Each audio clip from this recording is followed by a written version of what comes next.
Matapos ang collaboration ni Vice Ganda sa TV5 at MediaQuest, tila mas marami pang kilalang artista ang nagkakaroon ng interest na gumawa ng proyekto sa Kapatid Network.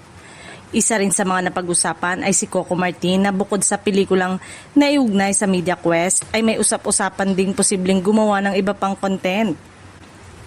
Kapansin-pansin din na may ilang artistang gumagawa ng drama series sa GMA7 na nakikita na rin ngayon sa mga proyekto ng TV5.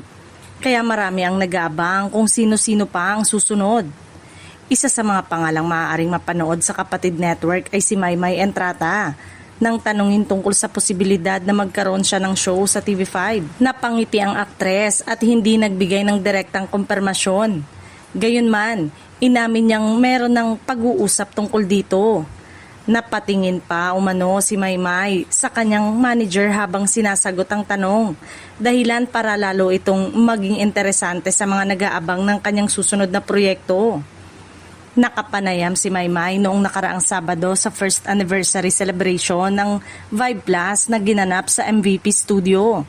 Isa sa mga nagbibigay buhay sa programa sa pamamagitan ng isang pasabog na production number, kung saan muling pinatunayan niyang patok pa rin sa audience ang kanyang hit song na Ama Kabugera. Ngunit bago ang masiglang performance, naging emosyonal umano ang aktres nang awitin niya ang Masunog Man na inialay niya sa kanyang namayapang ina. Ayon kay Maymay, tanggap niyang hindi tuluyang mawawala ang sakit ng pagkawala ng kanyang ina, lalo na sa tuwing namimiss niya ito.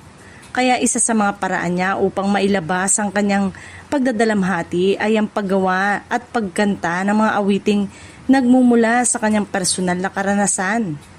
Sa unang anibersaryo ng pagpanaw ng kanyang ina, kanta rin ang naging paraan niya upang maipahayag ang kanyang nararamdaman sa halip na isang liham. Sa ngayon, mas nakatuon muna si Maymay sa kanyang singing career, ngunit hindi rin niya isinasara ang pinto sa pag-arte. Patuloy umano siyang sumasailalim sa acting workshop at stunt training matapos niyang ma-enjoy ang paggawa ng action scene sa Roja.